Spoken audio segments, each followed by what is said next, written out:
Kita bahas kajian dari materi Tibbun Nabawi dan kedokteran Arab klasik. Materi kita pada kesempatan kali ini akan membahas salah satu jenis makanan yang bisa menjadi obat. Dan makanan ini disebutkan Allah Subhanahu wa taala di dalam Al-Qur'an dan mempunyai banyak khasiat, manfaat. Dan makanan ini sudah jauh-jauh sebelum Nabi SAW sudah ada dan dikenal dengan makanan panas yang sangat berkhasiat karena sifatnya panas. Kita bahas salah satunya yaitu zanjabil atau jahe. Dan sebagaimana Allah sebutkan di dalam firman-Nya yang sering kita ulang-ulang sebagai kaidah, wa fil ardi ayatun lil muqinin wa fi anfusikum afala tubsirun. Dan di bumi ada tanda-tanda kekuasaan Allah Subhanahu wa taala bagi orang-orang yang yakin. Wa fi anfusikum afala tubsirun, dan pada diri Anda hendaknya Anda mentadabburi pada diri Anda sendiri. Di antaranya sebagian para ulama di zaman kita sekarang, mereka melihat ayat ini ada padanya rahasia yang besar. Di antaranya apa? Wa fil ardi ayatun lil muqinin, di bumi ada tanda-tanda kekuasaan Allah Subhanahu wa taala dari apa yang Allah ciptakan di muka bumi, dari airnya ataupun daratnya.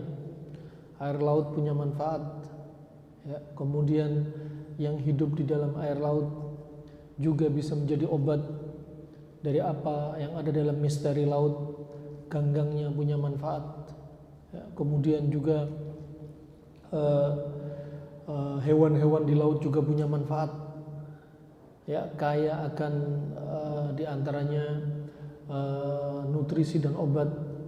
Dari ikan paus punya manfaat, dagingnya punya manfaat, muntahannya juga, bahkan muntahan ikan paus juga bisa menjadi obat, ya, obat stroke, ya, obat Bell palsy, muka merot, ya.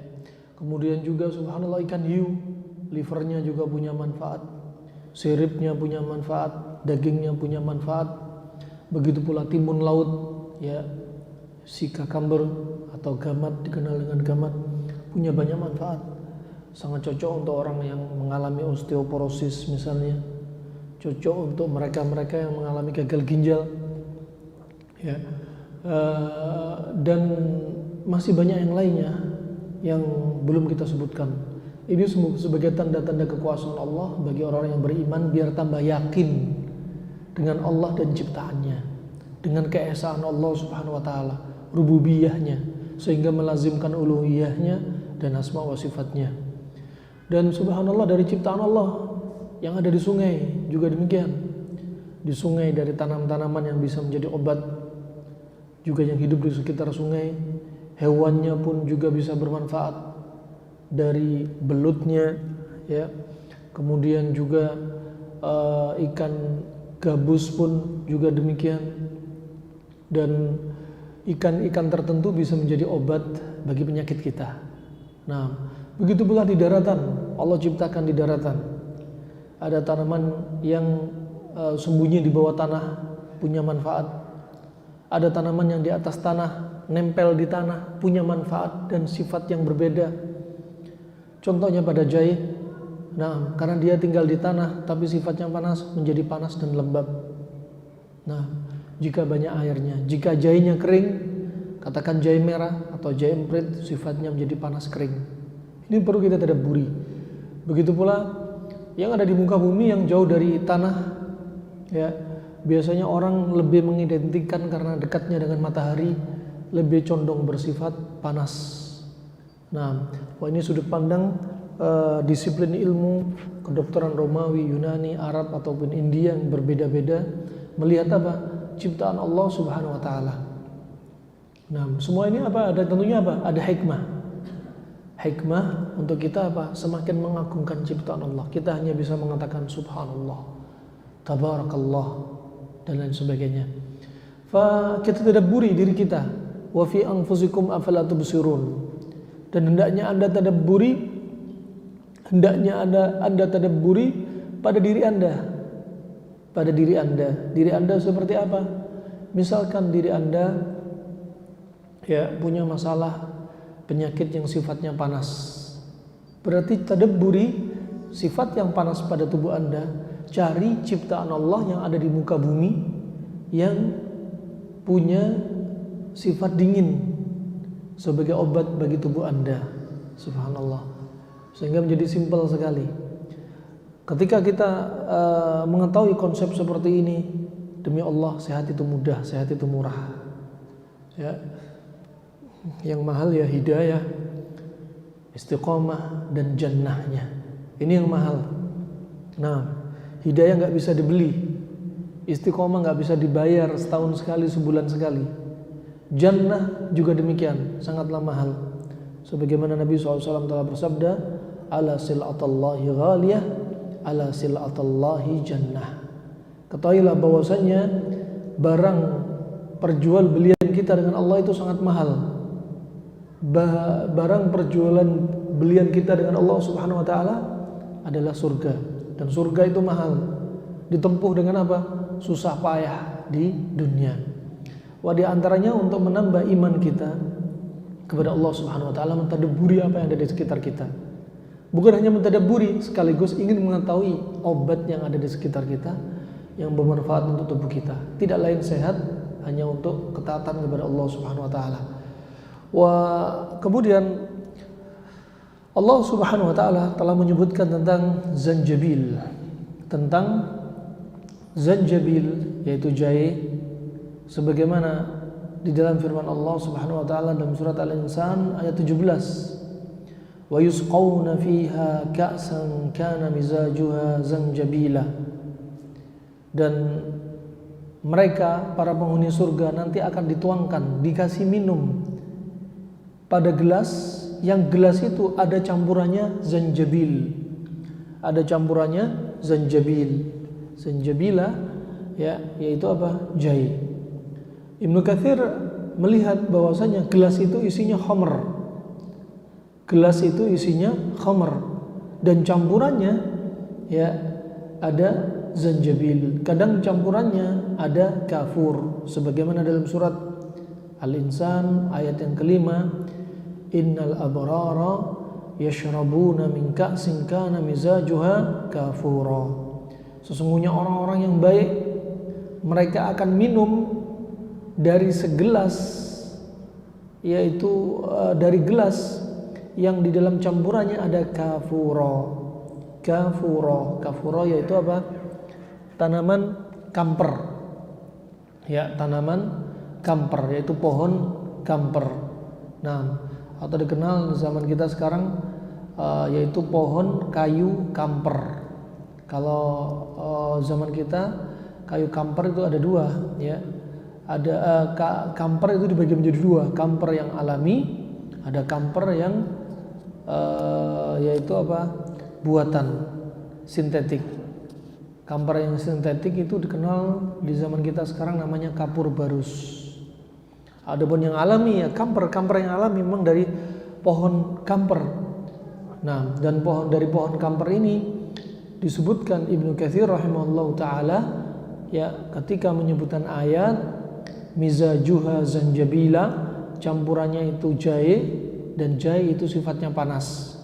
Ini Ibnu Katsir, dan Ibnu Katsir termasuk salah satu muridnya Syekhul Islam Ibnu Taimiyah, beliau yang terkenal dengan kitab yang terkenalnya tafsir Ibnu Katsir, kitab terbaik dalam tafsir, ilmu tafsir. Dan adapun mizajuha kafura, campurannya kafura itu sifatnya dingin. Kemudian kata Ibnu Katsir rahimahullah taala, di sini ada panas, ada dingin. Subhanallah. Untuk apa? Liya'tadila al-amr. Agar apa? Agar menjadi seimbang. agar menjadi seimbang antara panas dan dingin. Kalau terlalu banyak panas, ya, maka akan menjadi masalah, ya. Kalau terlalu banyak dingin akan kebanyakan dingin. Ini kalau di dunia. Orang kebanyakan makan panas ketemu panas akan muncul penyakit yang sifatnya panas. Ya, contoh batu ginjal. Kata Hippocrates, ya, kalau orang sering makan panas ketemu panas akan hilang kelembapan dan dingin dalam tubuhnya sehingga menjadi kering dan membatu. Makanya nggak heran kalau ada orang kena asam urat, pasangannya biasanya ada batu ginjal. Nah, makanya asam urat kenapa dilarang konsumsi bayam, dilarang konsumsi kangkung, dilarang konsumsi daun singkong, karena diantaranya bayam dan kangkung ini mengandung kalsium oksalat. Kalau berjumpa dengan asam urat akan menjadi batu ginjal. Ya, sehingga kata Hippocrates, panas ketemu panas akan membatu. Ya, akan membatu. Contoh, ini contoh. Kemudian dingin ketemu dingin juga demikian. Dingin ketemu dingin akan muncul penyakit yang dingin. Akan muncul penyakit yang dingin. Nah, fa ini rahmani rahimakumullah jami'an. Kalau muncul penyakit dingin, ya, diantaranya apa? Seperti dia akan mengalami atau bahkan menjadi orang yang karakternya pemalas. Sebagaimana disebutkan Az-Zurnuji dalam kitabnya Ta'lim Muta'allim ulama tahun 600 Hijriah, kalau Anda kebanyakan minum air, Anda akan menjadi pemalas. Karena tubuh Anda bersifat seperti air, dingin. Ya, dingin, banyak dingin akan apa? Menjadi penyakit yang sifatnya dingin, termasuk rematik, termasuk asma, batuk pilek. Ini karena dingin. Ya, ini perkara di dunia. Perkara di dunia, ya, perkara di dunia. Kalau kita salah makan akan menimbulkan penyakit. Adapun di surga nggak ada penyakit. Di surga nggak ada ceritanya wanita haid dan nifas. Di surga nggak ada ceritanya orang ingusan. Di surga nggak ada ceritanya orang muntah-muntah. Di surga nggak ada ceritanya orang hamil. Ya, maksudnya hamil dan nifas. Ya. Kemudian di surga juga nggak ada ceritanya buang air kecil, buang air besar. Kalaupun di surga, kalaupun makan, nggak ada ceritanya kenyang. Makan sepuasnya. Subhanallah, ajib. Ya, bagaimana kalau ada yang masuk, berarti ada yang keluar. Nah, keluarnya dari mana makanan yang kita makan? Keluar dari keringat yang baunya sangat wangi. Subhanallah. Semua yang didapati di surga kebersihan, keindahan.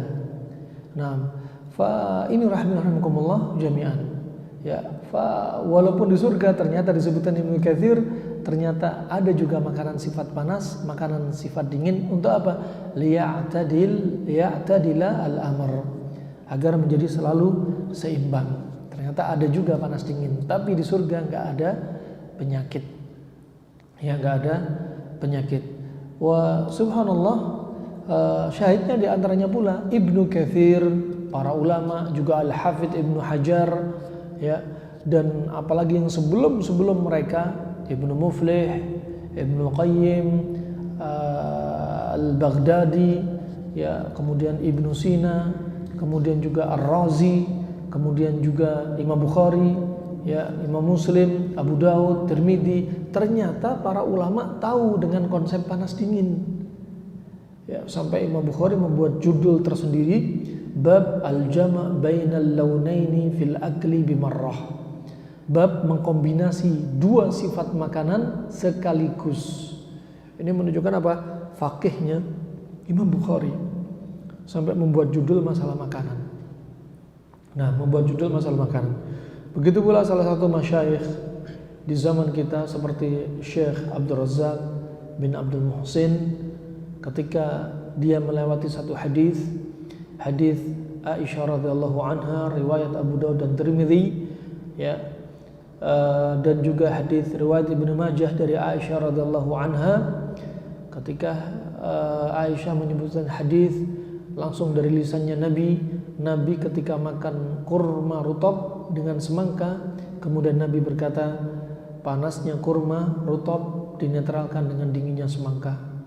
Begitu pula ketika hadits Aisyah riwayat Ibnu Majah, ketika disebutkan Aisyah sering makan apa yang seperti Nabi makan, yaitu makan kurma rutab dengan timun. Kemudian kata Syekh Abdul Razak, di sini ada rahasia. Rahasia apa? Untuk menyeimbangkan kondisi tubuh kita. Subhanallah. Wah, ini termasuk apa? Para masyayikh berarti juga sudah membahas. Ya, perkara ini ternyata bukan asing. Wah, demikian zanjabil nanti termasuk minuman penghuni surga.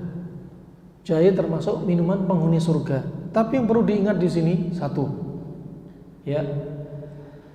Yang perlu diingat satu, para ulama, terutama ulama yang mereka mendalami ilmu pengobatan, mereka melihat makanan, minuman yang sering disebutkan di dalam Al-Quran, mereka pasti melihat ada sesuatu yang besar di balik penyebutan makanan minuman tersebut di dalam Al-Quran. Pasti ada hikmahnya. Pasti ada hikmahnya. Sehingga apa? Gak bosan-bosannya mereka, ya, gak putus asanya mereka untuk meneliti, menelaah makanan yang disebutkan di dalam Al-Quran, termasuk jahe. Kedua, makanan yang disebutkan Al-Quran dan minuman yang disebutkan Al-Quran belum tentu itu dikatakan makanan, ya, atau kita melakukan sesuatu yang sunnah. Belum tentu. Gak bisa dijadikan dalil ini sunnah. Misalkan disebutkan zanjabil dalam Al-Quran, kemudian bilang sunnahnya minum jahe. Enggak, jangan salah paham. Ya, jangan salah paham. Jangan disebutkan sunnah. Ya. Kemudian yang ketiga, apa-apa yang disebutkan di dalam hadis, di dalam Al-Quran dengan nama-nama yang seperti mencocoki nama-nama di dunia, belum tentu hakikatnya, wujudnya akan mirip seperti yang di dunia, apa yang ada di surga ataupun apa yang ada di neraka. Ya, kecuali jika dijelaskan oleh Nabi SAW. Seperti kalajengking di dunia sama kalajengking di neraka beda. Disebutkan kalajengking di neraka ukurannya seperti bighal.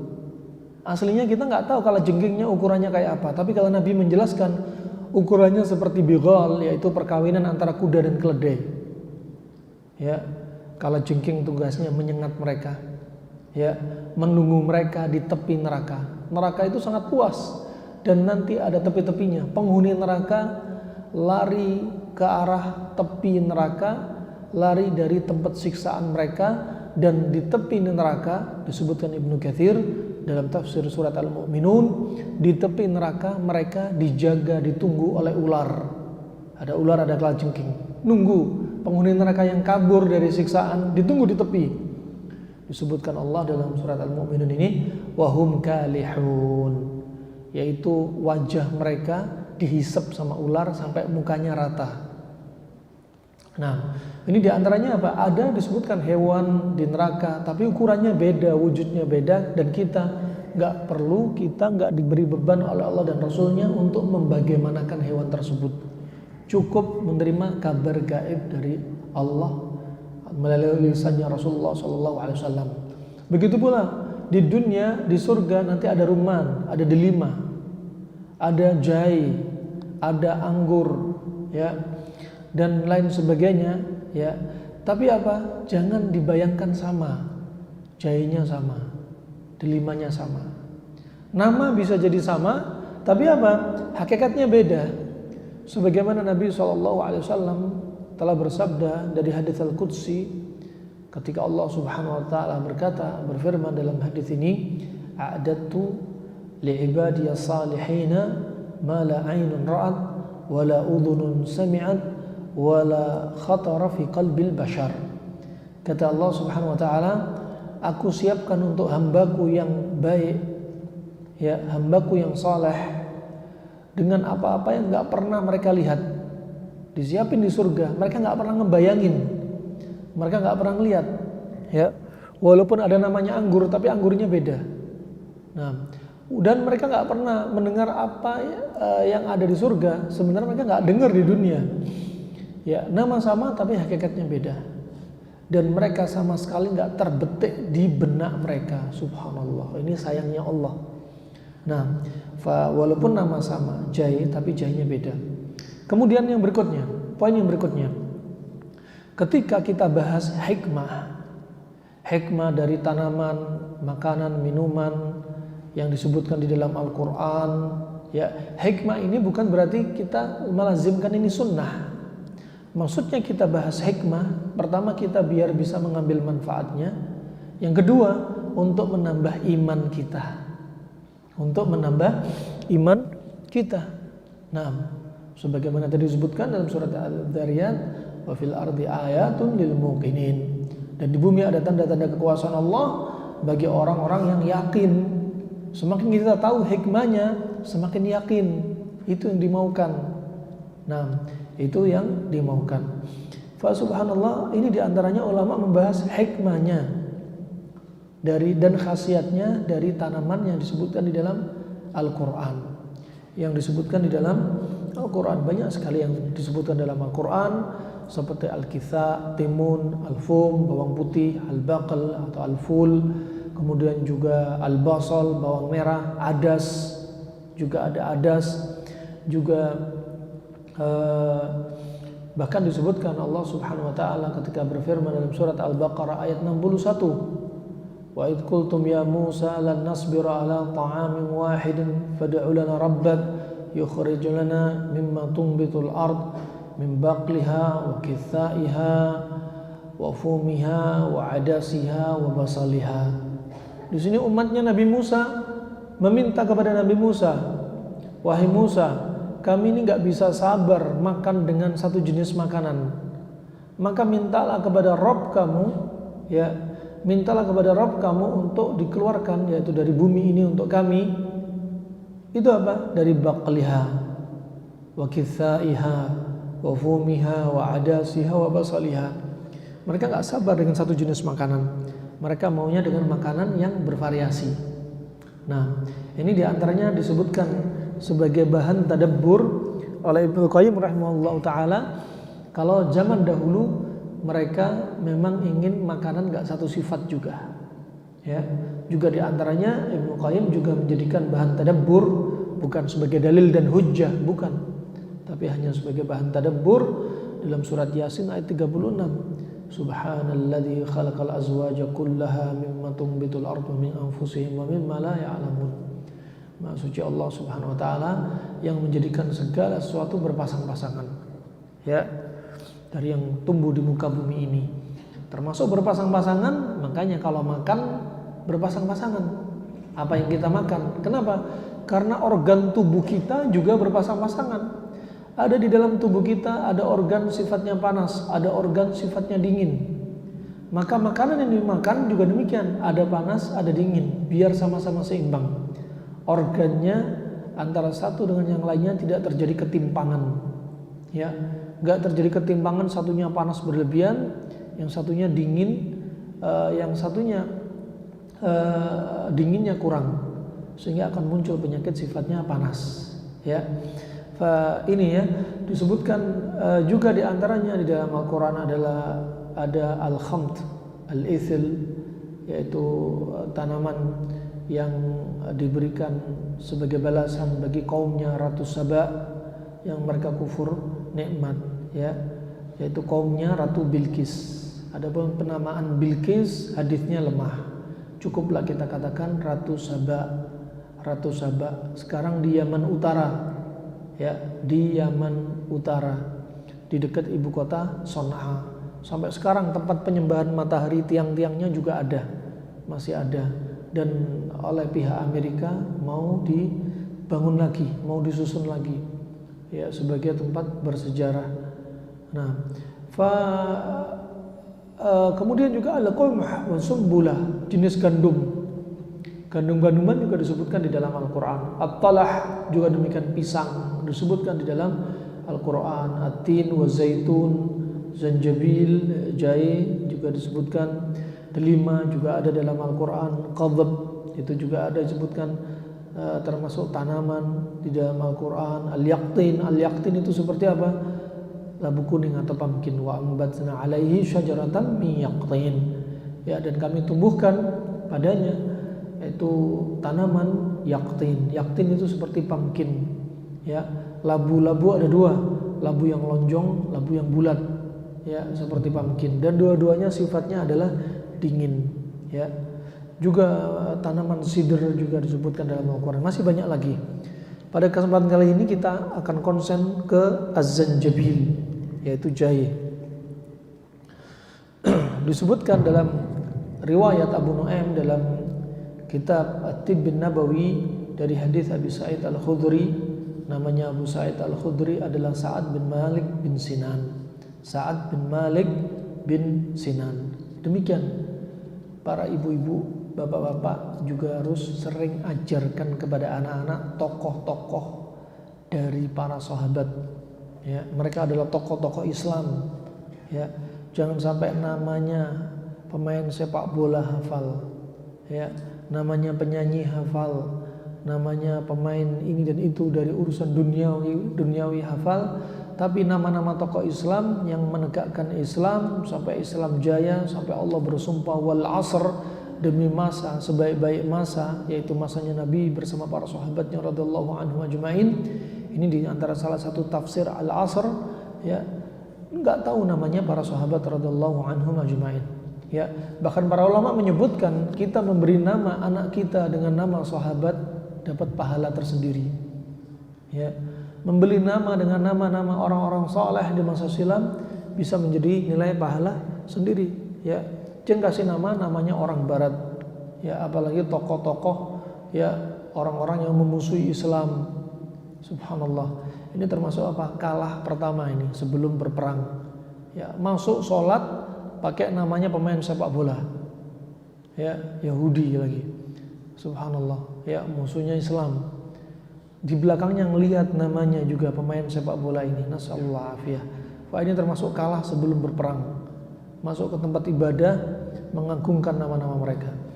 Abu Sa'id Al-Khudri Sa'ad bin Malik bin Sinan radhiyallahu an qala ahda malakur Rum ila Rasulillah sallallahu alaihi wasallam jarrat az-zanjabil fa'at'ama kulla insanin qit'atan wa at'amani qit'atan.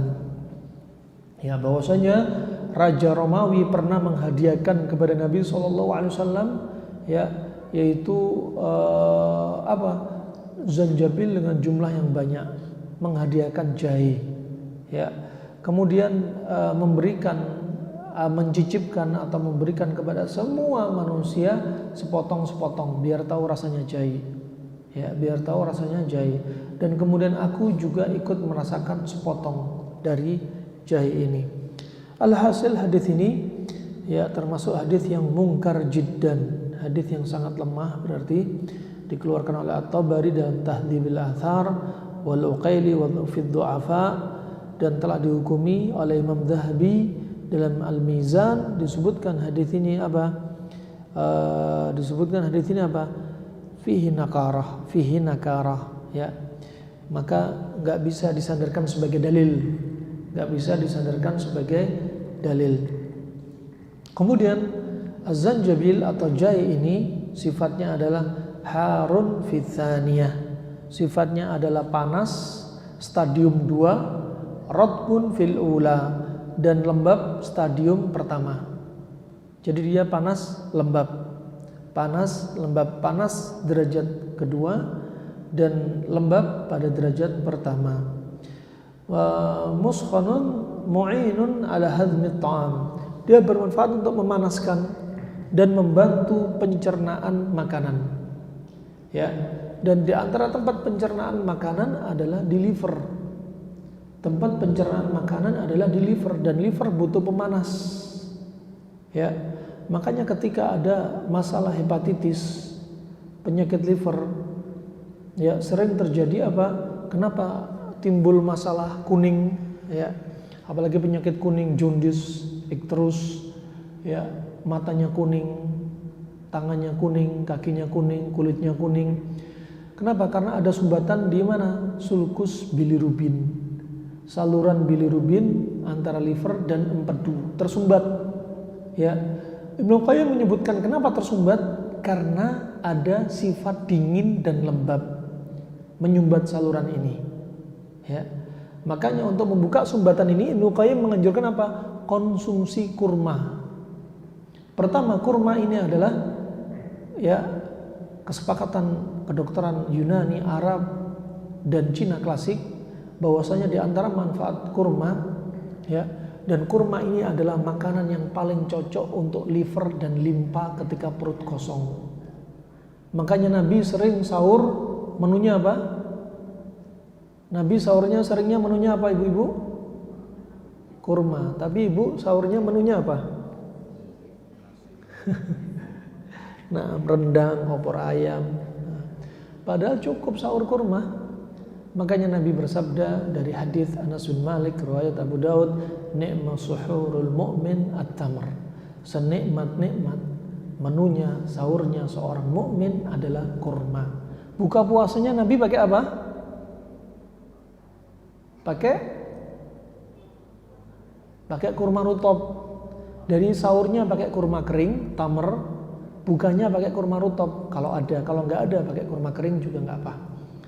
Ya, apa hikmahnya kurma rutop? Lebih mudah dicerna dan cepat disebarkan ke seluruh tubuh sehingga tenaga cepat kembali. Sholat maghrib sudah punya tenaga kembali. Dan makanya doa buka puasa, dhahabat dhama'u wabtalatil 'uruq wa thabatal ajru insyaallah.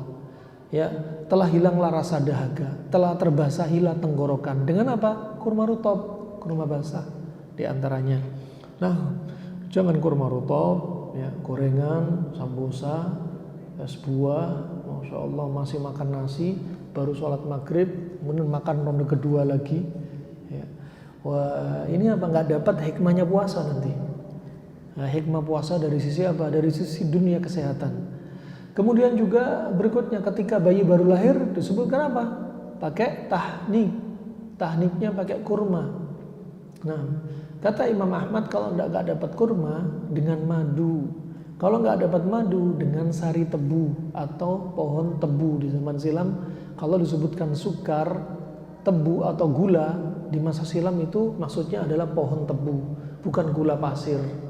Ya, wah sudah ada sejak zaman dahulu. Maka ketika perut kosong yang paling bagus adalah yang manis-manis dan kurma adalah buah yang paling manis. Dan ketika sakit liver, Ibnu Qayyim menganjurkan apa? Konsumsi kurma, karena kurma apa? Menguatkan liver. Ya, sebagai apa? Hepatoprotektor juga. Kemudian kurma ini ternyata selain terbagus untuk liver juga membuka sumbatan yang ada di sulcus bilirubin antara empedu dan liver. Begitu pula ditambahi jahe. Kenapa membuka sumbatan? Sumbatan tadi sifatnya dingin lembab. Dibuka dengan kurma dan jahe karena dua-duanya sifatnya panas lembab, itu ajib. Ya. Makanya liver ini jangan sering Anda dinginkan. Didinginkan dengan apa? Ya, di antaranya Anda sering dinginkan liver dengan apa? Sering minum air es. Kemudian apa? Kalau minum air sekali teguk nggak pakai nafas, dihabisin, digerojok dengan air dingin. Ini nggak dianjurin. Bahkan Nabi SAW bersabda dalam hadis yang sahih, ya, abbal ma, ishrabul ma, sebagaimana hadis Nabi SAW, la ta'ubbul ma abban. La ta'ubbul ma atau la tashrabul ma abban fa innal kibat liman ya'ubbu abban. Ya, kata Nabi SAW, janganlah minum air sekali teguk. Ya, janganlah minum air sekali teguk. Ya, tetapi makanya minum air di gelas misalkan minumnya apa? 3 kali nafas, nggak langsung sekali teguk dihabisin. Ya, minum air nih. Contoh ya, minum air, bismillah. Nih, bismillah. Udah selesai. Dikit-dikit. Bukan 1 gelas dihabisin tanpa nafas. Ternyata apa kata Nabi SAW? Karena penyakit liver itu muncul karena mereka minum air sekali teguk tanpa apa? Tanpa dikasih jeda.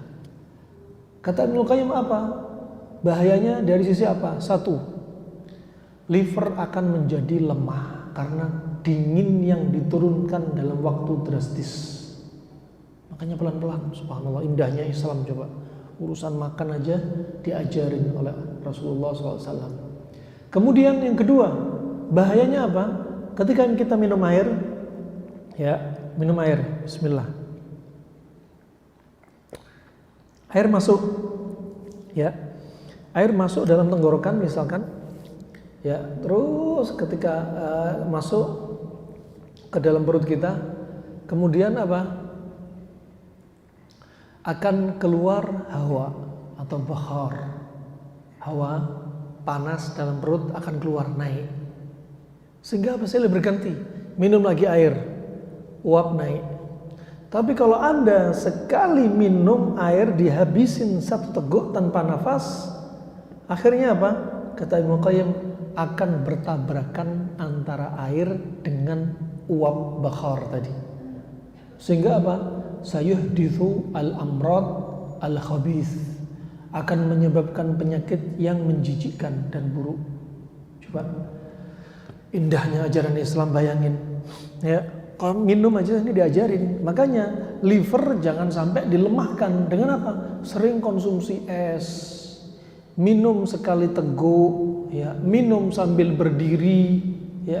Kenapa dimakruhkan minum sambil berdiri? Di antaranya disebutkan Ibnu Qayyim, kalau minum sambil berdiri, usus pencernaan lebih tegak lurus, sehingga air yang diminum turun dalam kecepatan cepat, dalam kecepatan suratun hadah, ya, dalam kecepatan yang sangat kuat, sehingga apa? Terlalu cepat mendinginkan panas tubuh dan liver. Makanya kalau minum sambil duduk, jangan sambil berdiri. Nah, wah, ini rahmatullah jami'an. Bahkan Nabi SAW pernah mendapati seorang sahabat minum sambil berdiri. Kemudian Rasulullah SAW berkata, muntahkan air yang kau minum itu. Hadisnya sahih. Saking kerasnya apa? Peringatan Nabi. Kemudian dalam riwayat yang lainnya, dalam momen ketika Nabi SAW sedang tawaf di Ka'bah, setelah 7 kali tawaf, Nabi kemudian sholat dan menuju tempat air Zam-Zam, ya. Dan Nabi SAW minum dari air Zam-Zam. Disebutkan Nabi minum sambil berdiri. Apakah dua hadis ini nampak bertentangan? Kemudian disebutkan oleh Ibnu Qayyim, gak ada ceritanya hadis bertentangan. Perbuatan Nabi bertentangan, ucapan Nabi bertentangan, keyakinan Nabi bertentangan, gak ada. Disebutkan ada yang berpendapat di antaranya bahwasanya bisa jadi waktu itu Nabi SAW tidak memungkinkan untuk duduk, ya, karena banyaknya jumlah sahabat yang di sekitar Nabi SAW, sehingga dikatakan dalam keadaan darurat.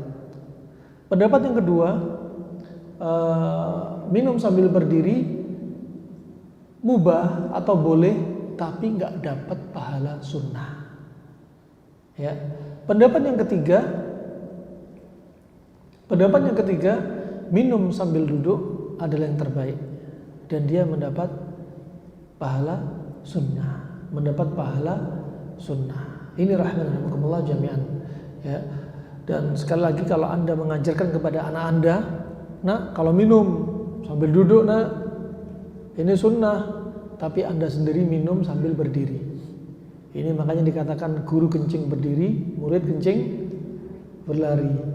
Nah, makanya hati-hati, ya. Tarbiyah terbaik untuk anak-anak Anda, baik tarbiyah dari agama atau tarbiyah kesehatan, adalah apa? Prakteknya Anda, ya. Anda menasihati anak makan minum sambil duduk, Anda lah yang memulai duluan. Karena apa? Dia duplikator terbaik, si anak. Hafalannya itu lengket. Al-hifdz inda sighar kannakash 'alal hajar wal hifdz indal kibar kannakash 'alal ma'. Hafalan anak kecil, hafalan yang ketika masih muda, hafalannya seperti apa? Seperti mengukir di atas batu. Kalau sudah tua, seperti mengukir di atas air, nggak hafal-hafal. Nah, makanya anak kecil ngelihat kita terus, kita ngomong apa, subhanallah, biasa, astagfirullah, tiba-tiba anak ngomong astagfirullah, kita nggak ajarin padahal. Ya, kadang pernah anak kami dulu, ya sambil main kita puterin surat Al-Mulk, nggak sengaja. Padahal kita nggak ngajarin dia surat Al-Mulk, usia masih sekitar 3,5 tahun, 4 tahun, 3,5 tahun, 4 tahunan. Tiba-tiba ketika kakaknya setor hafalan, dia mau ikut setor hafalan. Setor surat Al-Mulk gak ada salahnya sama sekali. Padahal kita nggak ajarin anak tersebut, ngajarin kakaknya. Tapi karena dia dengar murattal yang dia dengar sambil dia bermain, subhanallah masuk. Apalagi perbuatan kita, perbuatan Anda lebih gampang untuk dia cerna. Ya, ketika Anda gampang mencela memaki, anak akan mencela memaki temannya dan tetangganya. Ketika masya Allah si anak ini kadang ngucapin zikir-zikir, subhanallah. Oh masya Allah bulannya indah. Padahal kita nggak ngajarin masya Allah.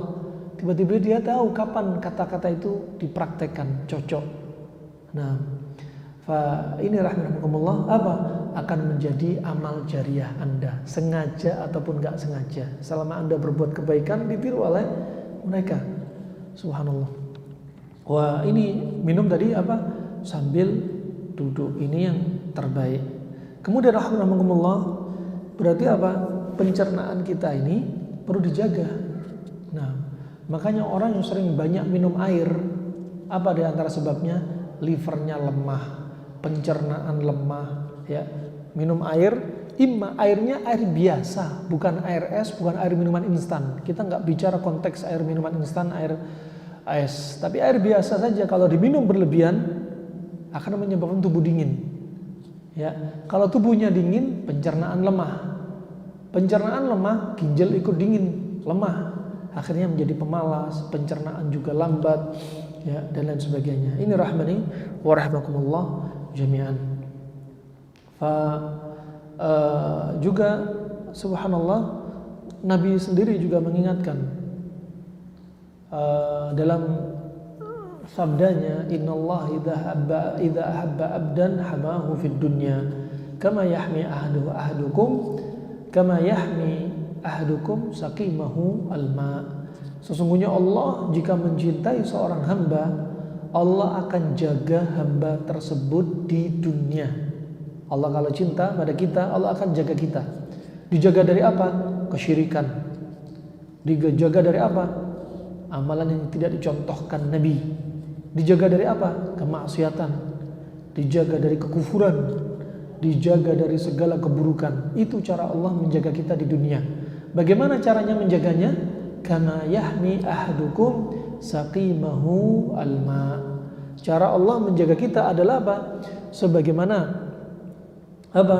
Salah satu dari Anda menjaga saudara Anda dari bahayanya air. Ini menunjukkan Nabi bicara konteksnya air biasa loh ya. Bukan air minuman instan. Bukan air-air yang ada zaman sekarang pakai es batu dan lain sebagainya. Ini air biasa. Ya, air biasa bisa membahayakan diri kita jika dikonsumsi berlebihan, jika dikonsumsi di luar jam-jamnya yang untuk direkomendasi, seperti sering banyak minum air di atas jam 9 malam, nggak direkomendasi. Kemudian minum air selepas hubungan intim langsung, nggak dianjurin. Minum air setelah olahraga langsung minum air, nggak dianjurin, dikasih jarak. Karena ketika panas berlebihan setelah hubungan intim, setelah olahraga, panas tubuh berlebihan. Ketika langsung minum air, panas langsung diturunkan akan rusak sistem pengendalian pemanas tubuh. Ya, begitu pula minum air setelah makan langsung, minum air sambil makan. Ini semua akan berdampak kepada apa? Juga pada pencernaan dan keseimbangan tubuh. Subhanallah. Ya. Kemudian di antara manfaatnya jahe, ya, dia ini membuka apa di antara tadi menguatkan pencernaan. Makanya liver butuh pemanas. Di antara untuk menguatkan pemanas pada liver, imma kurma, imma jahe. Ya, kurma atau jahe. Nah, fa nafi' min sudadil kabidi al-'aridah 'anil bardi warutubati, dan dia bermanfaat untuk membuka sumbatan-sumbatan liver yang disebabkan karena dingin dan lembab. Karena dingin dan lembab sehingga apa? Liver tersumbat, ya, pencernaan lemah. Kalau liver lemah, pencernaan lemah, ciri khasnya diantaranya disebutkan Ar-Razi, ya, ulama tahun 200-an Hijriah. Di antara ciri yang nampak apa? Pembuluh darah nggak nongol di kulit. Pembuluh darahnya kecil, kemudian apa? Nggak nampak di permukaan. Ini kata Ar-Razi termasuk ciri-ciri liver yang lemah. Ya, makanya kadang kalau ada terapi fasdu atau orang yang melakukan donor darah, ada misalkan dokter perawat misalkan atau bidan melakukan infus, kadang ada orang yang pembuluh darahnya betul-betul nggak kelihatan di permukaan, sehingga mereka membutuhkan alat bantu seperti vein finder, ya, untuk bisa mendapatkan pembuluh darah vena harus pakai vein finder, ya, yang harganya 28 juta, ya, baru ketemu, ya, pembuluh darahnya. Kenapa orang seperti ini? Itu tadi livernya lemah banget. Livernya lemah banget. Kenapa lemah banget? Karena tubuh dingin lembab, ya, dingin lembab. Livernya dingin lembab juga, ya, livernya dingin lembab, ya. Termasuk orang yang kena fatty liver, ya, livernya numpuk lemak, ya. Ini diantara istilah-istilah modern di zaman kita dari kedokteran modern sebenarnya sudah dibahas oleh kedokteran klasik. Imma itu murni dari kedokteran klasik atau ada yang kadang muncul dari konsep yang diambil dari hadis Nabi SAW, ya, seperti kita sebutkan tadi. Maka ini rahimahumullah perlu diperhatikan. Wa min dhulmatil basari al haditha an rutubati aklan wa iktihalan, ya. Dan jai ini juga bermanfaat di antaranya untuk apa? Dhulmatil basar, pandangan mata yang kabur, pandangan mata yang enggak jelas, ya. Sering seperti kalau orang Arab bilangnya ghamsyah, matanya itu ngelihat itu kayak ada yang ganjel, enggak jelas, enggak jernih, ya. Apa sebabnya? Haditha anir rutubah, ya, haditha anir rutubah. Dikarenakan apa? Dikarenakan karena kelembapan. Imma matanya yang lembab, imma makanannya lembab. Mata lembab bisa jadi karena apa? Hawa di luar memang lagi musim dingin, ya, lembab. Kemudian cuaca menghantam matanya, lembab, ya, sehingga membuat dia juga kabur. Kemudian dari sisi dalam, dari dalam tubuh dia juga banyak kelembapan. Tubuh dia banyak kelembapan. Dia sering makan-makan yang dingin dan menyebabkan dahak. Sering makan-makan dari buah, sayur, protein hewani atau karbohidrat yang dia modelnya apa? Membuat dahak dan dingin. Membuat dahak dan dingin. Disebutkan dalam hadis yang diriwayatkan As-Suyuti rahimahullahu taala, inna aktsaral maradi bisababi al-bard. Banyak sekali penyakit yang muncul di dalam tubuh kita karena disebabkan dingin atau lembab, ya. Tapi hadis ini lemah. Hadis ini lemah, enggak sabit nisbat kepada Nabi SAW, akan tetapi apa? Maknanya sahih dari sisi kedokteran klasik. Maknanya benar. Memang banyak penyakit karena dingin dan lembab, ya. Anda sering konsumsi yang dingin lembab, akhirnya dahak numpuk di lambung, dahak dan dingin numpuk di liver, numpuk di usus. Gak heran kalau Anda ataupun anak-anak Anda banyak yang kena cacingan. Kalau diperiksa di laboratorium dari permisi akramakumullah feses, didapati jamur di feses sangat banyak, yeast, ya, jamur, kemudian cacing, amebia, shigella, dan lain sebagainya dari bakteri-bakteri di usus. Di lambung timbul Haemophilus pylorus, ya, bakteri yang banyak didapati di lambung. Orang kadang sakit mah disertai bakteri. Kenapa? Karena lambungnya dingin lembab, sehingga bakteri suka dengan media dingin lembab. Kemudian gampang sekali batuk pilek. Kenapa? Karena paru-parunya juga dingin lembab, ya. Termasuk COVID suka dengan media dingin lembab. Influenza virus juga suka dengan dingin lembab, hidungnya dingin lembab, Nah, demikian jamur kulit dingin lembab, ya. Begitu pula ada sebagian ibu-ibu keputihan nggak sembuh-sembuh. Kenapa? Karena tubuhnya numpuk dingin lembab. Ya, makanya ke dokter pengobatan kejawen orang-orang klasik kenapa identik dengan daun sirih? Ya, kadang rebus daun sirih, orang yang keputihan rendem pakai daun sirih. Ya, kenapa? Karena daun sirih sifatnya panas kering dan keputihan Anda dingin lembab. Sangat masuk akal sekali. Nah, wah ini contoh diantaranya. Kemudian rahimahumullah jami'an, maka dingin lembab ini akan menyebabkan penyakit. Ibnu Qayyim juga menyebutkan, kalau anak Anda cacingan, obatnya gampang. Konsumsi kurma ketika perut kosong. Simpel coba. Obatnya cacing pakai kurma. Hanya makan kurma, nggak perlu minum obat tertentu. Ya, coba makan kurma aja jadi obat cacing. Bahkan disebutkan cacing sebagai anti mikroorganisme. Kenapa harus minum antibiotik? Kenapa harus minum obat anti cacing? Netralkan aja suasana dingin lembab di dalam perut untuk mengusir patogen-patogen, untuk mengusir sesuatu yang membahayakan di usus misalnya. Ini contohnya rahimani rahimakumullah jami'an. Banyak sekali yang disebutkan karena kelembapan di dalam tubuh. Jahe ini bagus dikonsumsi untuk apa? Untuk menghilangkan lembab dan dingin tadi. Orang kalau lambungnya banyak dahak, ya, lambungnya banyak dahak, maka akan menyebabkan mata kabur, akan menyebabkan kepala berat. Terapi untuk menghilangkan dahak di lambung banyak.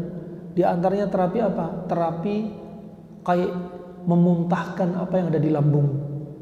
Misalkan Anda rangsang uvula, anak lidah, atau bahasa Jawanya endel-endel, untuk dimuntahkan. Itu membersihkan apa? Lendir dahak di lambung. Anda juga bisa konsumsi kurma, Anda juga bisa konsumsi jahe, Anda juga bisa menggunakan kayu siwak. Kayu siwak ini diantara manfaatnya disebutkan Ibnu Qayyim menghilangkan dahak di lambung. Karena kayu siwak ini sifatnya panas kering. Untuk menghilangkan dingin lembab yang ada di lambung, banyak caranya. Nah, kalau lambung Anda banyak dahaknya, Anda juga bisa sakit mah. Sakit mah kenapa? Sakit mah karena sifat dingin di lambung. Maka obatnya Anda apa? Konsumsi jahe merah. Kalau Anda punya dahak di lambung, ya, dingin di lambung, Anda banyak konsumsi timun dan semangka, Anda akan tambah mual, tambah sakit. Maka ini mah yang sifatnya dingin, dikasih jahe merah. Kalau Anda punya sakit mah, ya, karena Anda banyak konsumsi panas-panas, sering makan cabai, merica, ya, jahe, kemudian daging kambing, sate-satean, ya, kemudian banyak kurang konsumsi air, kurang konsumsi yang dingin-dingin, akhirnya lambung Anda akan bersifat panas. Kalau Anda tahu lambung Anda sifat panas, berarti konsumsinya dingin-dingin. Ya, ini diantaranya konsep yang sangat simpel sekali. Kemudian mu'inun 'alal jima', dan dia sangat bagus untuk apa? Syahwat pasutri, pasangan suami istri. Karena apa? Sifatnya panas.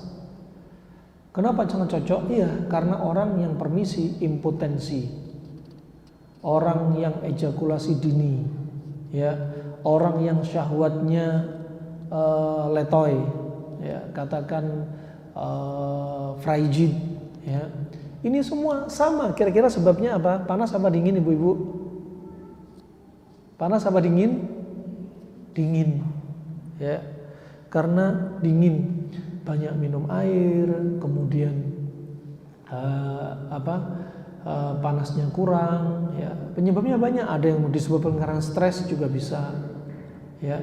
Juga disebabkan karena kencing manis juga bisa, sehingga sarafnya kena juga, ginjal jadi lemah, ya. Dilihat sebabnya. Nah, kemudian wahwa muhallilun lirriyahi al-ghalidhi al-hadithati fil am'a'i wal ma'idati, dan dia sebagai pengusir angin yang sangat sangat numpuk dan tebal yang terjadi pada usus dan lambung, terjadi di usus dan lambung. Angin itu banyak. Ada orang sakit mah akhirnya timbul angin. Ya, orang sakit mah timbul angin. Makanya nggak heran ada orang kena vertigo, ternyata vertigo karena sakit mah. Karena vertigo sebenarnya apa? Numpuknya uap dan angin di kepala. Obatnya vertigo gampang, hilangkan uap dan angin di kepala. Bagaimana cara menghilangkan? Lihat, angin uap itu dari lambung apa dari usus? Kalau dari lambung karena sakit mah, ya diobati sakit mahnya. Kalau dari usus, misalkan apa? Peristaltik usus yang meningkat. Gerakan usus itu dalam 1 menit 3 sampai 33 kali. Kalau gerakan usus 1 menitnya 50-80 akan timbul gas. Kalau dari usus, bisa jadi gas itu dari makanan. Anda sering konsumsi dari sisi kombinasi, banyak konsumsi panas lembab ketemu panas lembab, akan timbul uap, angin, gas. Ya, sering makan apa? Ayam sama nasi, kambing sama nasi. Ya, contohnya akan timbul gas. Atau dari sisi memang makanan itu atau minuman itu sudah bergas. Seperti banyak konsumsi kol, ya, kubis. Kemudian banyak konsumsi singkong yang mengandung sianida. Kemudian juga memang banyak konsumsi minuman yang bergas. Atau gas bisa muncul karena cuaca. Seperti kalau Anda mungkin di Madinah, baru sampai Madinah perut sudah sering kembung. Ya. Kalau di Arab mungkin Anda kalau sering konsumsi kacang fasolia, kacang ginjal, perut akan kembung. Ya. Kalau Anda di Madinah baru sampai mungkin perut kembung-kembung, buang angin terus. Ini cuaca. Makanya waktu itu ketika ada orang-orang yang mau masuk Islam dari luar Madinah, dari Ukal, waktu itu mereka sakit perut. Ya. Ijtawaw disebutkan dalam hadis. Mereka sakit perut. Kemudian fa'amarahum Nabi sallallahu alaihi wasallam bil baulil ibil wa labanih. Ya. Nabi menganjurkan kepada mereka untuk apa? Untuk minum susu onta dan kencing onta. Kemudian sembuh. Nah, maka ini lihat apa? Lihat penyebabnya sehingga kita bisa menentukan obatnya. Lihat diagnosanya sehingga Anda bisa mencarikan obat yang cocok. Sebagaimana Nabi SAW telah bersabda, "Idza wafaqa dawa'ud bari'a biidznillah." Kalau penyakit itu sudah cocok dengan obatnya, maka dengan izin Allah akan sembuh. Karena kesembuhan dari Allah itu ada dua cara. Yang satu, Allah sembuhkan orang yang sakit dengan mutlak kesembuhan tanpa dia ngambil sebab tiba-tiba sembuh. Cara yang kedua adalah Allah sembuhkan dia dengan cara mengambil sebab. Ya, melalui sebab tadi Allah sembuhkan dia. Tentunya apa? Sebab yang cocok dengan penyakit. Makanya sebelum berobat, sebelum dokter terapis, ya, atau herbalis atau siapapun juga melihat kondisi orang yang sakit, harus ditegakkan diagnosanya apa, penyebabnya apa, melalui apa, anamnesa, ditanyai dulu. Setelah itu baru ditentukan terapi, obat dan lain sebagainya. Jika obat cocok dengan diagnosanya, maka akan sembuh dengan izin Allah Subhanahu wa taala. Dan kedokteran klasik timur juga menyebutkan stroke juga bisa diakibatkan salah satunya oleh gas atau uap yang menumpuk di kepala. Nah, wabil jumlah fahuwa salihun lil kabidi. Alhasil jahe ini apa? Sangat bermanfaat untuk liver. Wal ma'idati al baridati al mizaj, sangat bermanfaat untuk lambung yang dia sifatnya dingin. Wa idza ukhidha minhu ma'as sukar, dan kalau jahe ini dicampur dengan sukar di sini bukan gula pasir, tapi sukar maksudnya di sini adalah qasbus sukar, yaitu apa? Tanaman tebu atau pohon tebu. Waznu dirhamaini, yang wazannya timbangannya 2 dirham. 1 dirham itu sekitar 3 gram. Berarti 2 dirham sekitar 6 gram dosisnya dengan air panas. Jadi apa? Jahe dicampur tebu, dicampur air panas. Yang demikian untuk apa? Untuk gampang mengeluarkan lendir-lendir ataupun dahak ya yang ada di tubuh ya, yang ada di tubuh, dan untuk menggelontorkan atau mengencerkan dahak atau lendir tersebut. Wal maziyyu minhu harun yabisun yahiju al-jima'. Adapun jahe yang sudah tua atau jahe yang kering, ya katakan jahe merah, jahe emprit, itu sifatnya panas kering. Sifatnya panas kering, dan dia sangat bermanfaat untuk apa? Untuk menaikkan gairah pasutri. Wa yazidu fil mani, dan untuk mengentalkan cairan mani, ya mani laki ataupun maninya perempuan. Wa yusakhinu al-ma'idati wa yusakhinu al-ma'idata wal kabida, dan untuk menghangatkan lambung dan liver. Wa yu'inu 'alal istimra' wa yunashifu al-balgham al-ghalib 'alal badan, dan untuk mengusir apa? Dahak-dahak yang numpuk di dalam tubuh. Wa yazidu fil hifdz, dan bagus untuk menambah hafalan. Ini bagus. Makanya kalau Anda lihat, perhatikan, herbal-herbal untuk menambah hafalan rata-rata sifatnya panas. Seperti apa? Jahe, kurma, madu, kemudian luban, getah pohon luban, kemudian kismis. Di tempat kita bisa ginkgo biloba, bisa juga di tempat kita ginseng, ya, untuk meningkatkan hafalan, ya. Sebaliknya kalau dari sisi hafalan, ya perlu juga untuk apa? Kalau misalkan hafalan Al-Quran misalnya, hafalan hadis, perlu sering melihat hafalan apa yang di dalam buku, perlu sering melihat. Sebagaimana ditanyakan kepada Imam Bukhari, ya Aba Abdullah ma dawaul hifdz, ya Aba Abdullah apa obatnya hafalan? Imam Bukhari enggak jawab seperti tadi, obatnya hafalan kismis, jahe, madu, daging kambing jantan, enggak. Ya, kemudian kurma, enggak. Ya. Disebutkan Imam Bukhari apa? Kathratul nadhar wal mutala'ah. Obatnya hafalan adalah sering melihat dan terus dibaca. Itu obatnya hafalan. Ya, di antaranya dari sisi fi'il, perbuatan. Kalau dari sisi makanan yang kita sebutkan tadi. Kemudian obatnya hafalan apa? Untuk menjaganya jauhi dari diri kita dari maksiat. Sebagaimana Imam Syafi'i berkata kepada Waqi' bin Jarrah, "Syakautu ila Waqi' su'a hifdzi, fa arsyadani ila tarki ma'asi." Ya. Kemudian Imam Syafi'i mengeluhkan lemahnya hafalan dia di hadapan Waqi'. Ya, Imam Syafi'i mengeluhkan lemah hafalan. Gimana kalau kita? Kemudian kata Waqi', apa? Tinggalkan perbuatan maksiat agar hafalannya kuat, Nah, ini menunjukkan apa? Taatnya Imam Syafi'i. Ya. Imam Syafi'i yang hafalannya kayak gitu aja mengaku hafalannya lemah. Lah kalau kayak kita apa? Mungkin super lemah, ya. Nah, ada di antara kita kadang menyombongkan diri. Saya Ustaz, walaupun lihat maksiat, lihat naik motor, lihat wanita berpakaian tapi telanjang, gak kurang hafalan saya. Loh kok bisa? Karena gak punya hafalan, katanya. Nah, wah subhanallah, berikutnya yang mengurangi hafalan di antaranya apa? Terlalu banyak dingin-dingin, kebanyakan air, salah satunya. Kedua, ya bisa jadi kebanyakan dingin. Kenapa? Karena dia jarang olahraga, banyak numpuk, lembab numpuk, nggak dibuang melalui keringat ataupun olahraga, juga bisa dingin. Juga diantaranya kebanyakan konsumsi masam-masam, terutama masam yang rasanya masam disertai sifat dingin kering. Contohnya jeruk nipis, itu mengurangi hafalan, ya. Termasuk dingin kering, termasuk daging, dari sisi daging sapi dingin kering. Nah, termasuk mengurangi hafalan perbuatan maksiat.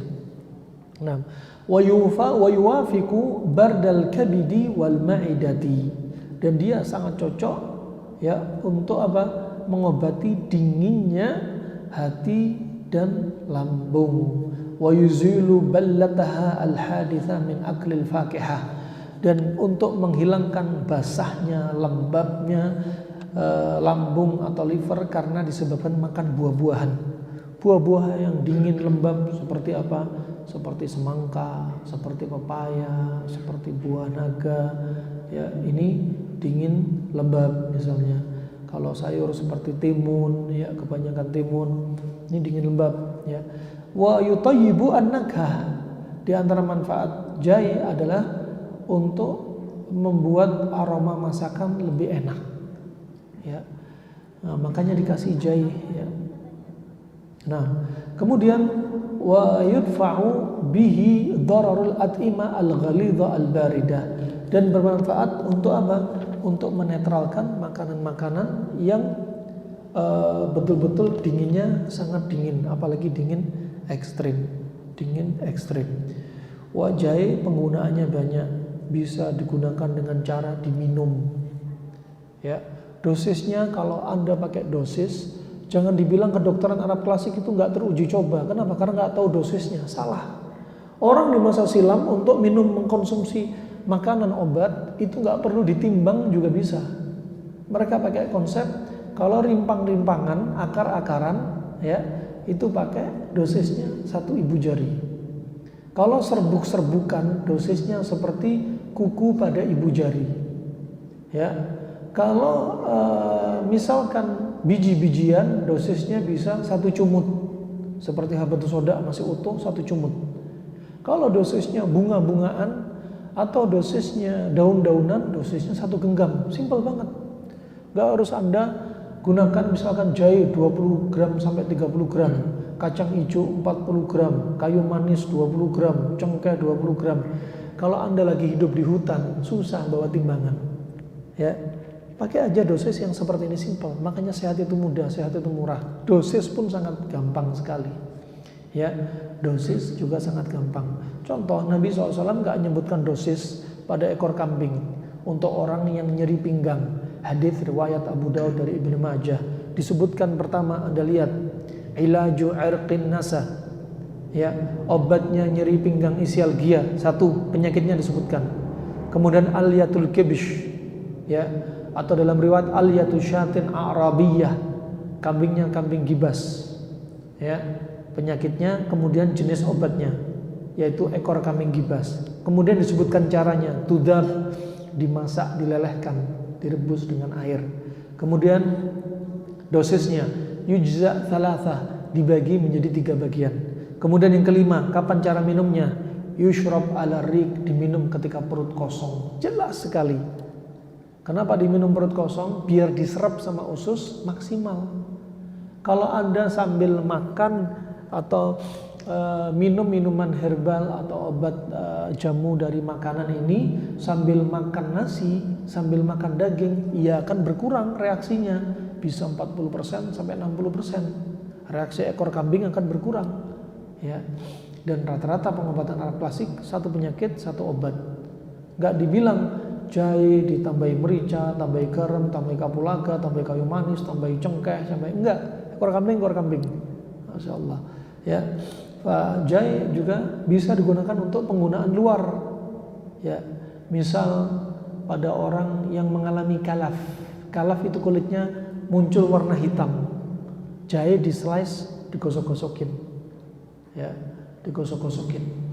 Kemudian juga bisa digunakan untuk puser Anda.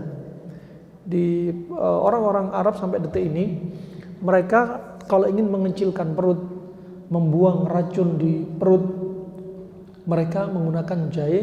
Jahe bukan jahe serbukan, tapi jahenya masih fresh, diperes, dicampur madu, ditetesin, dipuser, ditinggal tidur, ya. Jadi puser kita sampai detik ini masih bermanfaat, ya. Jangan dibilang nggak dipakai lagi, bermanfaat, ya. Kemudian juga cara orang Cina, jahe di slice tipis, ditusuk-tusuk dengan garpu, dilubangin, ya, dengan garpu dilubangin, kemudian diletakkan di atas puser, diletakkan di atas jahe daun baru Cina atau yang biasa digunakan moksa, kemudian dibakar, uapnya tadi masuk ke dalam usus, ya. Kemudian pengobatan sejak zaman Fir'aun, dalam kitab Al-Burdah Al-Fir'auniyah, mereka menggunakan dubur burung merpati untuk ngisep racun yang ada di usus. Ini bukan proses pemindahan penyakit, tapi mengisap racun. Kalau mindah penyakit, ini namanya syirik, pakai bantuan jin. seperti kanker dipindahkan ke kambing. Ini syirik. Nah, nggak ada ilmiahnya. Tapi kalau dubur merpati masih ilmiah. Ternyata hisapan dubur merpati untuk ngisap gas yang ada di usus. Ya, bahkan hitungan detik ada yang burung merpati langsung mati. Tergantung parahnya racun. Kalau bisa sebelum mati dilepas. Ya, ternyata orang Jawa ya nggak pakai burung merpati, ada juga pakai duburnya ayam jantan, ayam jago. Nah, ada aja cara-cara dan ilmiah juga. Dan ini bukan khurafat, ya. Ini bukan khurafat dan teruji coba. Nah, wallahu a'lam bishawab. Banyak sekali manfaat yang lainnya juga. Biasanya jahe digunakan untuk yang dingin, kasus dingin seperti apa, rematik, asma, batuk pilek, bahkan untuk tulang kropos juga bisa ditambahi jahe ditambahi dengan kacang hijau, kayu manis, kemudian cengkeh, bisa ditambah juga dengan kapulaga, ya, bermanfaat untuk juga osteoporosis dan juga untuk radang sendi. Jahe juga bisa campuran tonik bagi ginjal yang lemah. Ya, ciri-ciri ginjal lemah apa? Kalau malam sering pipis 3 kali 4 kali. Ya. Kemudian dia sering gemeter. Ya, kadang pada laki perempuan frigid. Ya. Bisa lemahnya karena stres, depresi. Ya. Anda bisa menggunakan apa? Kacang hijau dicampur labu kuning, dicampur jahe merah, dicampur dengan gula aren. Ya, ini sebagai bubur tonik untuk menguatkan ginjal Anda. Ya, masih banyak lagi mungkin yang belum kita sampaikan, tapi ini pembahasan dari kedokteran apa? Kedokteran klasik yang Anda cukup ketahui konsepnya melalui panas dingin. Kalau dari sisi kedokteran modern, jahe juga diteliti dari apa? Ketika tahu isinya, komposisi jahe, baru mereka bisa menentukan jahe untuk apa, untuk penyakit apa saja. Tapi kalau kedokteran klasik simple sekali. Anda tahu sifat jahe, udah cari penyakit-penyakit yang lawan dari sifat jahe, tanpa Anda harus belajar komposisi, tanpa Anda harus belajar ahli laborat jadi ahli laborat, Anda harus belajar jadi dokter, Anda harus belajar jadi perawat atau bidan, ya. Anda tahu konsep, masya Allah, simpel banget. Nah, ini Anda diajari apa? Untuk menjadi apa? Pegang konsep sehat itu mudah, sehat itu murah. Nah, yang mahal adalah karena kita nggak tahu caranya. Dari sisi sekarang gak heran jahe itu untuk mengusir kembung, sama dengan teori klasik. Mual juga sama kedokteran klasik. Nah, juga dia untuk mengatasi orang yang orang susah tidur biar tidur nyenyak juga bisa pakai jahe. Bisa pakai jahe, ini di dokter modernnya bahas. Ya. Kemudian meredakan sakit kepala, anti nyeri juga anti radang juga. Dia sebagai anti nyeri sekaligus juga sebagai anti radang, meningkatkan energi, makanya cocok nanti sebagai tonik, ya, campuran untuk meningkatkan sistem kekebalan tubuh. Cocok untuk orang yang gangguan imunnya sifatnya dingin. Kalau orang punya imun sifat dingin, kasih jahe. Kalau orang punya gangguan imunnya panas, kasih timun, semangka, dan yang lain-lainnya dari yang dingin-dingin. Nah, juga dia menghambat pertumbuhan jamur. Iya, karena jamur suka dingin lembab. Sedangkan jahe adalah panas. Ya, jahe adalah panas. Dia juga bisa sebagai pengencer darah, dicampur dengan cuka, dicampur dengan bawang putih, dicampur dengan madu. Bagus untuk orang yang sudah indikasi harus pasang ring jantung atau sudah pasang ring tapi masih sesak. Ini juga sangat bermanfaat. Banyak lagi manfaatnya. Kita cukupkan saja. Selanjutnya ke sesi tanya jawab, insyaallah.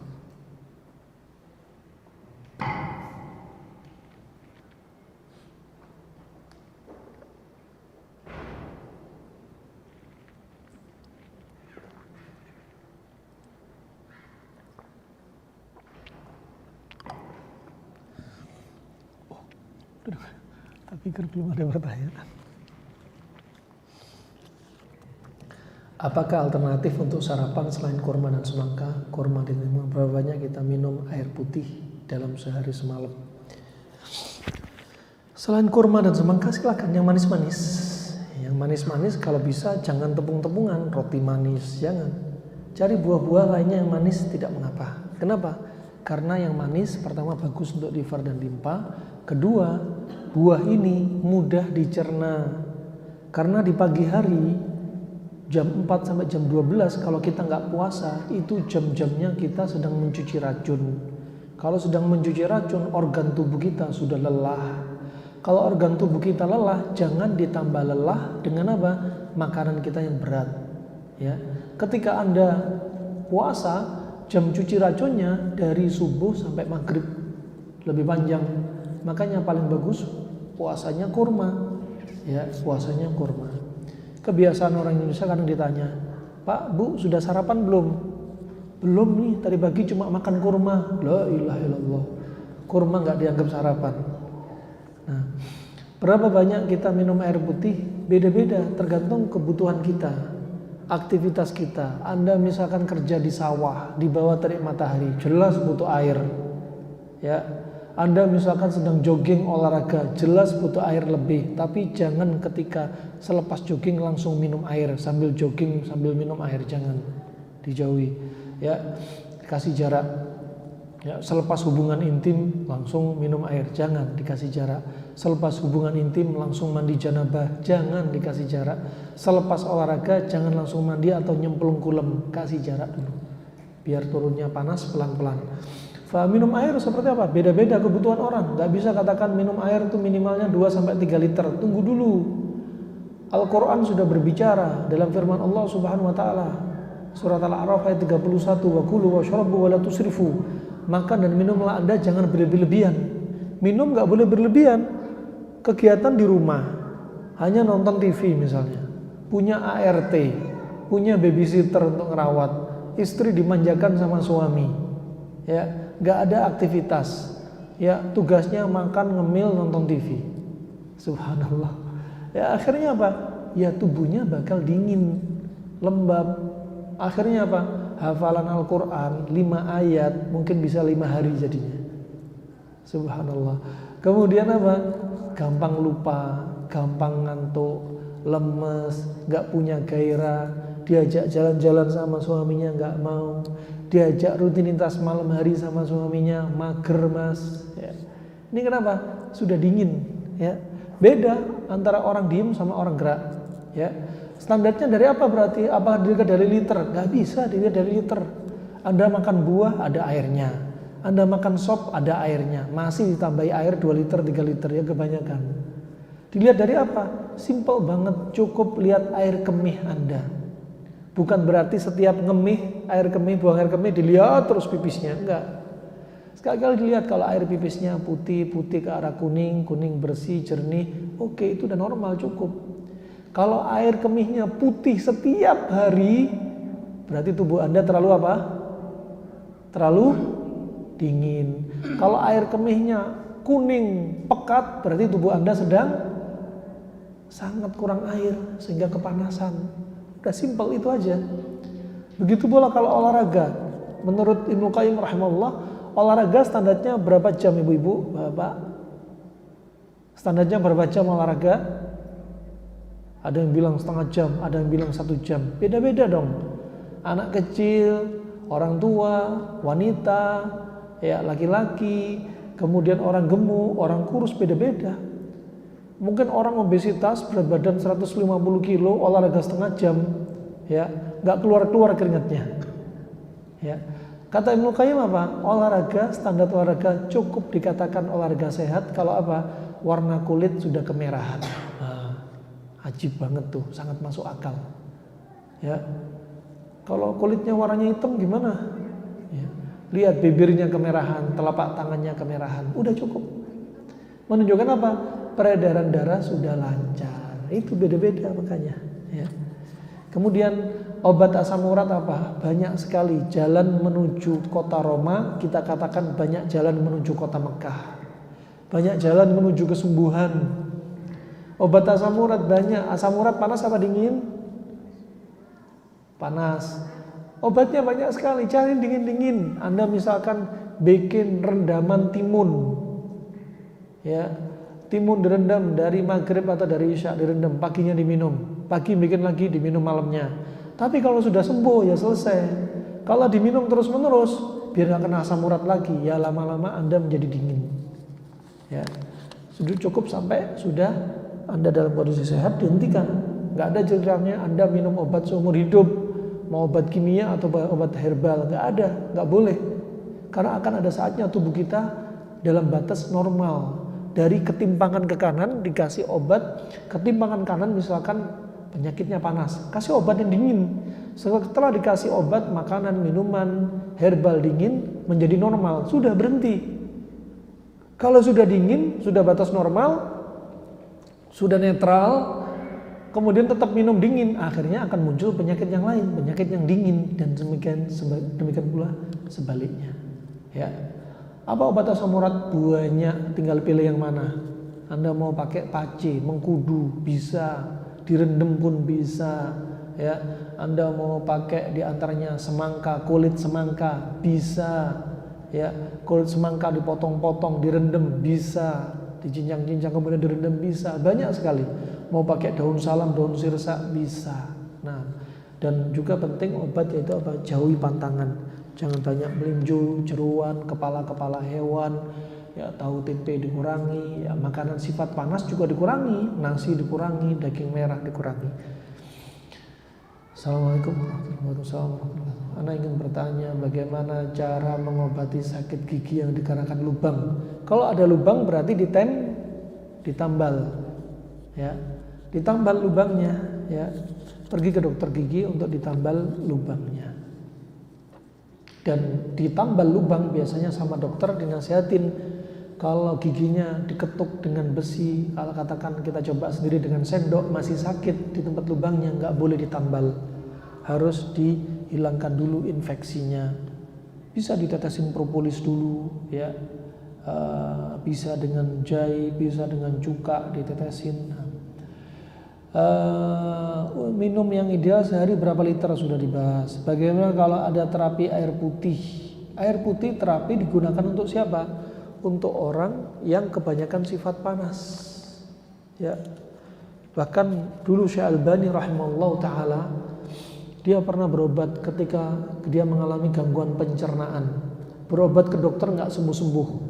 Suatu ketika dia menemukan dalam kitab apa? Ada cara terapi minum air selama 40 hari. Ya. Akhirnya dia minum air selama 40 hari. Air terus, dan ini untuk mencuci racun juga. Terapi detox dengan air putih. Ya. Minum air selama 40 hari, subhanallah, penyakitnya sembuh total dengan izin Allah Subhanahu wa taala. Sembuh total. Nah.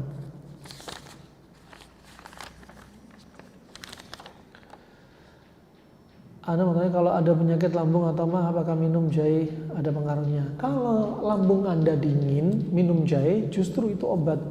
Kalau lambung Anda panas, dikasih jahe ya tambah kepanasan, tambah sakit mah. Bagaimana cara taunya lambung Anda panas dingin? Cara yang pertama, Anda mayoritasnya tiap hari itu makan panas apa dingin. Kalau Anda mayoritasnya panas, berarti lambung Anda panas. Anda coba, kalau Anda sakit mah, yang kedua, ya Anda sakit mah, Anda makan timun. Kok lambungnya dingin? Berarti lambung Anda sifatnya apa? Panas. Nah, gitu sebaliknya. Anda punya benjolan polip sesil di antara lubang dan tenggorokan, dan sebaiknya makanan apa yang harus dihindari dan terapi pengobatannya bagaimana Ustaz? Nah, kalau kita lihat di sini, ini condongnya apa? Banyak lendir dan dingin. Banyak lembab, lendir dan dingin. Obatnya apa? Anda bisa pakai beristinsyak, pakai rebusan kustul hindi. Digunakan istinsyak dan kustul hindi juga diminum. Dan kemungkinan lambung Anda juga sifatnya dingin. Jadi obatnya apa? Cukup kustul hindi aja. Digunakan istinsyak dan istinthar. Ambil misalkan air direbus, ya, atau misalkan air Anda pakai air sekitar 250 ml, ya, ditambah dengan kustul hindi 1 sendok makan, biarin, ya, terus tambah air sedikit biar jadi anget, tambahi garam dikit, kemudian di pagi hari ketika matahari sudah mulai menyengat, Anda istinsyak dan istinthar, keluarin terus Ya, setelah air habis, kalau bisa ditambahi airnya. Kalau bisa 500 ml lebih baik. Ditambah ghusl hindinya sekitar 1 sampai 2 sendok. Biarin 15 menit, tambah air biasa sampai jadi hangat, kasih garam, kemudian istinsyak, kemudian menghadap matahari. Konsumsinya juga demikian. Ghusl hindi cukup 1 sendok teh, pakai air panas 1 cangkir, biarin 15 menit, kemudian dikonsumsi.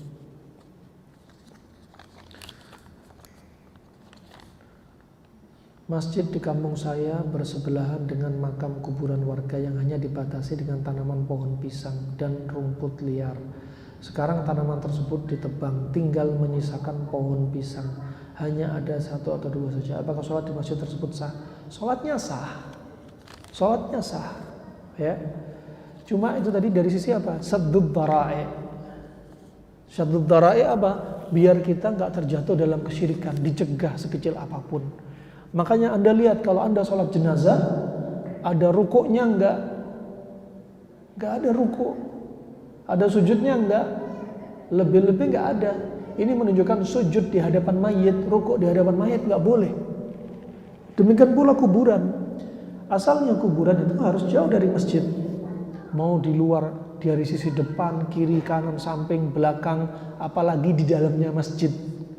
Di daerah Jakarta bagian sono, Anda tahu sendiri, di dalam masjid ada kuburan dan mereka iktikaf baca Al-Quran sengaja ngadep kuburan. Syirik apa bukan syirik? Nasallahu ya, syirik besar. Bahkan yang paling besar, istighatsah dengan mayit. Oh, ini malapetaka. Ini yang Allah menyebabkan Allah kirim gempa bumi seperti ini. Nah, nasallahu ya. Kemudian kalau kuburan di situ ada pagar yang betul-betul itu urufnya pagar masjid, enggak mengapa. Dia di luar pagar, enggak masalah sholat di situ. Tapi kalau kuburan ini masuk di dalam lingkungan pagar, mending cari masjid yang lain untuk menjaga hati kita. Kalau sah, walaupun sholat di situ sah. Ya, karena kita nggak nyembah situ dan kita sama sekali nggak ada niatan, kadang nggak tahu di situ ada kuburan. Nah, tapi yang apa? Sebagai min bab saddud dhara'i, menjauhi dari pintu-pintu ini, cari masjid yang lain. Ya, cari masjid yang lain. Wallahu a'lam bishawab. Sebagian ulama di antaranya kalau masjid Anda dekat sekali dan di situ kuburan di dalam pagar masjid, Anda sesekali sholat di situ, kata para ulama, tidak mengapa. Biar apa? Gak menimbulkan fitnah. Yang jelas kita gak niat sujud ke kuburan. Biar nggak nimbulin fitnah dengan masyarakat untuk dapat maslahat lebih besar. Tentunya apa? Anda tentunya sambil dakwah, ya, sambil berdakwah. Nah, wallahu alam bishawab. Itu diantara sebagian yang memperbolehkan dari sisi maslahat. Tapi kalau di dalam masjid betul-betul ada, ya udah mutlak tinggalin. Asalnya apa? Yang paling baik sama sekali kita nggak sholat di situ.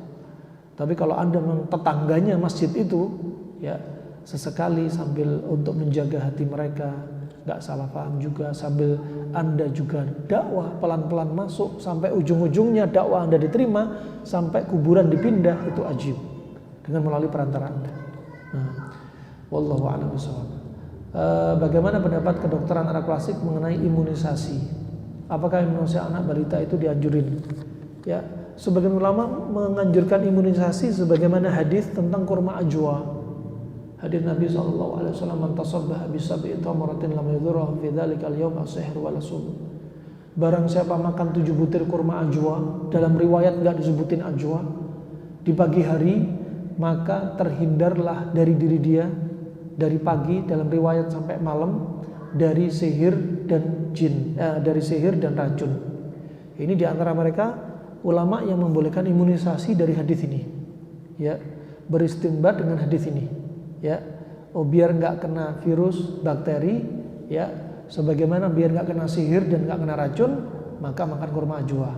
Wallahu a'lam bishawab. Tetapi kembali lagi kepada bahan dasar imunisasi. Wallahu a'lam bishawab. Afwan, BAB tidak bisa tiap hari, kadang 3 hari baru BAB. Orang dikatakan obstipasi, ya, nggak bisa BAB normal kalau dia lebih dari 4 hari nggak bisa BAB. dan BAB-nya normal, angka BAB sering frekuensinya seorang normal itu 1 hari 1-2 kali. Kalau lebih dari 4 hari sudah nggak normal. Apa penyebabnya? Apa solusinya? Ini ciri-ciri tubuh yang perlu didetoks. Ya, diantaranya apa? Perut sering kembung, pusing, demam, bau nafas nggak sedap, ya, ketiak bau, keringat bau, ya, buang air kecil warnanya juga gelap dan bau, BAB juga lebih warna hitam dan bau, ya, kadang terlalu keras, kadang terlalu encer, ini kemudian juga obesitas, ya, kemudian juga sering sendawa, sering buang angin, ya, sering meriang, ini juga ciri-ciri tubuh yang perlu didetoks. Paru anak hasil CT scan sudah banyak yang rusak, katanya banyak bolong, nggak tahu sebabnya apa, infeksi, apa ngerokok, ya, pokoknya alhasil sudah terjadi apa, kerusakan paru-paru. Ini termasuk panas atau dingin. Kalau lihat modelnya gini sebelumnya apa, bisa karena radang dan panas. Makanan apa cocok kalau sudah kondisi gini? Cari yang diantaranya sebagai apa, walaupun panas tapi sebagai stem cell-nya paru-paru. Contohnya apa? Konsumsi jeli gamat, ya, jeli gamat. Atau Anda bisa konsumsi namanya laminain, bisa beli di online, harganya mungkin antara 450 sampai 600 ribu. Untuk apa? Dan bahannya dari telur bebek, fermentasi telur bebek. Ya, ini juga bagus. Apalagi pertama, gangguan paru-paru kalau ketika akut itu dingin. Tapi kalau sudah kronik dan bolong seperti ini, lebih condong panas. Lebih condong panas. Anda pakai panas lembab seperti fermentasi telur bebek nggak apa-apa, atau jeli gamat juga nggak apa-apa, sekaligus sebagai stem cell-nya. Nah, ini karena apa? Dulu kena COVID dan kena paru-paru, dampaknya sampai sekarang. Anda juga bisa untuk membersihkan sisa-sisa dahak yang betul-betul lengket dan kental, ditambahi apa? Cuka apel dan madu masing-masing 1 sendok, campur dengan air hangat, diminum pagi sore. Nah, semoga Allah sembuhkan Anda. Itu saja bisa saya sampaikan. Semoga bermanfaat untuk Islam dan Muslimin. Jika ada salahnya harap dimaklumi, dan pasti ada salahnya. Nggak ada manusia yang sempurna. Jika ada benarnya dari Allah semata. Ya, semoga Allah sembuhkan orang sakit di antara kita. Semoga Allah jaga kesehatan kita. Allah istiqomahkan kita di atas ketaatannya dan menjauhi larangannya. Dan semoga Allah wafatkan kita dalam keadaan husnul khatimah. Amin ya rabbal alamin. Wabillahi taufiq wal hidayah. Subhanakallahumma bihamdik, asyhadu an la ilaha illa anta astaghfiruka wa atubu ilaik. Wassalamualaikum warahmatullahi wabarakatuh.